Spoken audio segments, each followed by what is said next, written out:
Okay, let us now do thalassaemia. Basically क्या है कि आपके पास ये पहले एक सिनेरियो देख लें, एक रिकरेंट ट्रांसफ्यूजन्स हो रही हैं, इन लार्ज स्प्लीन है, haemoglobin is just 5.6, haematocrit is 12% which is low, the diagnosis क्या है, thalassaemia major. So basically thalassemia are of two types, alpha thalassemia, beta thalassemia. Alpha thalassemia दोनों ऑटोसोमल रिसेसिव हैं, ठीक है। अल्फा थैलेसीमिया क्या है कि इसमें हमारे पास decrease synthesis of alpha globin chains होती हैं, राइट। तो बीटा ग्लोबिन चेन्स की एक्सेस हो जाएगी, राइट। अब हमारे पास जो अगर नॉर्मली क्या है कि अल्फा जीन्स 4 होती हैं, एक जीन अगर डिलीट होगी तो ये साइलेंट कैरियर होगा, पूरी लाइफ पता ही नहीं चलेगा। 2 जीन्स डिलीट हो गई, चाहे सिस्ट में है या ट्रांस में है, सेम क्रोमोसोम से हुई या डिफरेंट से, अल्फा थैलेसीमिया ट्रेट होगी। लेकिन अगर 3 डिलीट हो जाती हैं ना, तो बीटा चेन टेट्रामर्स जो हैं ये प्रेसिपिटेट कर जाते हैं, बीटा चेन प्रेसिपिटेट कर जाती हैं, इसको हम हीमोग्लोबिन एच डिजीज़ कहते हैं। अगर चारों के चारों अल्फ़ा चेन्स जो हैं ये डिलीट होती हैं, दिस इज़ कॉल्ड हाइड्रोप्स फटालिस। अब क्या होगा कि हमारे पास जो गैमा चेन्स हैं वो प्रेसिपिटेट कर देंगी, क्योंकि नॉर्मली जो हीमोग्लोबिन फीटल होता है उसमें 2 अल्फ़ा चेन्स होती हैं और 2 गैमा। अब अल्फ़ा जब है ही नहीं तो गैमा सारी प्रेसिपिटेटेड कर जाएंगी और ये हीमोग्लोबिन बनेगा ही नहीं, the baby is incompatible with life, वो पैदा होने से पहले ही मर जाएगा। दिस इज़ कॉल्ड हाइड्रोप्स फटालिस, ठीक है। और हीमोग्लोबिन एच में क्या है कि बीटा एक तो है ना, तो वो फिर इसलिए बीटा जो है वो चेन टेट्रामर्स प्रेसिपिटेट करेंगे, जिसको हम हीमोग्लोबिन एच डिजीज कहेंगे। बीटा थैलेसीमिया देन ये भी ऑटोसोमल रिसेसिव है, इसमें हमारे पास बीटा ग्लोबिन चेन की सिंथेसिस डिक्रीजेस हो जाती हैं एज़ कम्पेयर टू अल्फ़ा। ये अब स्टार्ट में तो हमारे पास हीमोग्लोबिन फीटल होती है, जिसमें 2 अल्फ़ा और 2 गैमा होती हैं, बीटा चेन होती ही नहीं है। तो इनिशियली आपको पहले 6 महीने तक तो पता ही नहीं चलेगा, everything will be normal, but 6 से 9 मंथ्स का होगा जब बेबी, तब ये शो होना स्टार्ट करेगा, राइट। अब बीटा थैलेसीमिया माइनर है और मेजर है। माइनर में क्या है कि हमारे पास अगर सिर्फ एक चेन जो है वो ओनली एक चेन में पॉइंट म्यूटेशन आई है, तो ये हमारे पास बीटा थैलेसीमिया माइनर होगा, हेट्रोजाइगोट में होता है। माइल्ड सा एनीमिया होगा, बट ये बंदे को प्रोटेक्ट करेगा अगेंस्ट फैल्सिपारम मलेरिया। लेकिन जब हम इलेक्ट्रोफोरेसिस करेंगे, there will be increased amount of haemoglobin A2 on electrophoresis. Beta thalassaemia major, इसको हम कूलेज एनीमिया कहते हैं। इसमें क्या है कि हमारे पास जो है वो दोनों चेन्स में म्यूटेशंस आएंगी। इट्स सवेयर माइक्रोसाइटेटिक एनीमिया और इसमें ब्लड ट्रांसफ्यूजन्स रिक्वायर्ड हैं, और जब बार बार ब्लड ट्रांसफ्यूज़ करेंगे तो उसमें आयरन ज़्यादा हो जाएगा, सेकेंडरी हीमोक्रोमाटोसिस हो जाएगी, एक्स्ट्रा मेडुलर हीमेटोपोइसिस होगी, बोन मैरो के अलावा भी बहुत सारी जगहों पे ब्लड बनना स्टार्ट हो जाएगा, लाइक लिवर में और स्टर्नम में, डिफरेंट जगहों पे, ठीक है।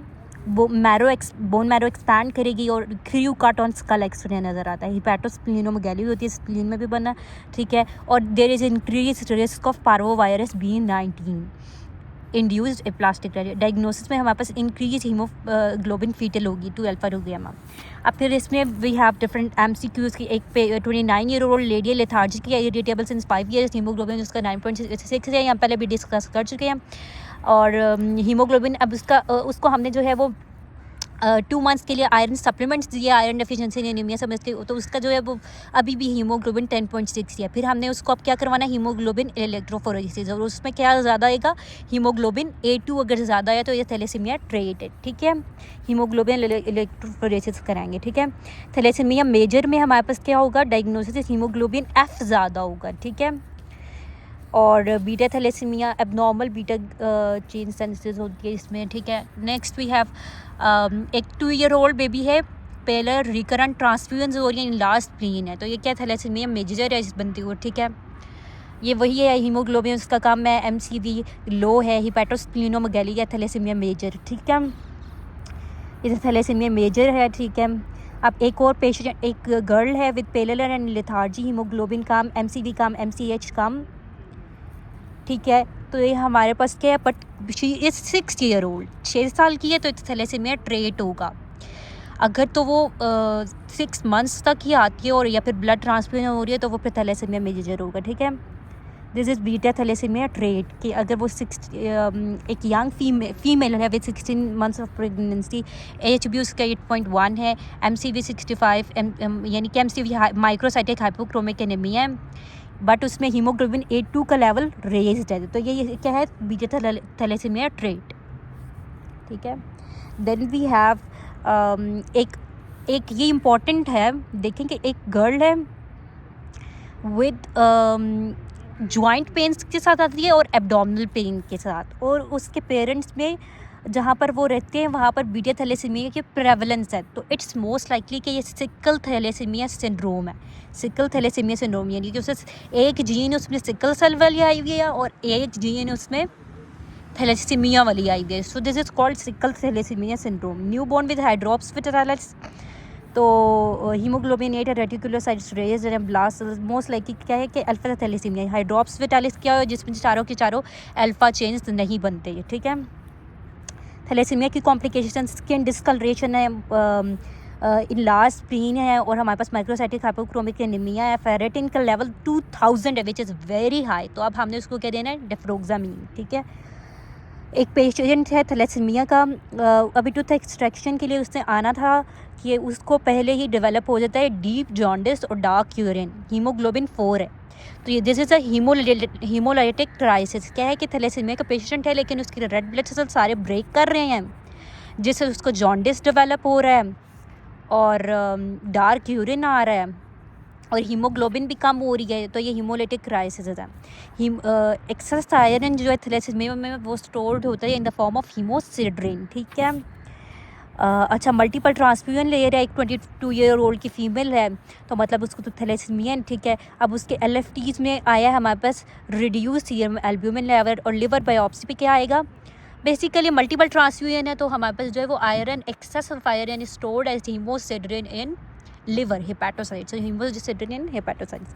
थैलेसीमिया के जेनेटिक्स एंड प्रेवलेंस क्या है कि आपको पता है कि पाकिस्तान में 5% लोगों को थैलेसीमिया है। Carrier frequency of beta thalassaemia trait in Pakistan is 5%, which is very high. ठीक है, एक पेशेंट है विद थैलेसीमिया मेजर। ठीक है, एक फ़ीमेल है, कैरियर है थैलेसीमिया की, और उसने डेवलप किया, उसके एक बेबी पैदा होता है with thalassaemia major. Next pregnancy में कितना % चांस है for developing thalassaemia, 25% thalassaemia major, 25% unaffected and 52% trait. अच्छा, हमारे पास लेड पॉइजनिंग कैसे ब्लड स्मेयर पे नज़र आएगी, basophilic stippling. Right, next we have ये है कि लेड पॉइजनिंग में मोटर न्यूरॉन डैमेज होगा। ठीक है, और लेड पॉइजनिंग में आपको पता है रस्टी वाटर से सप्लाई होती है।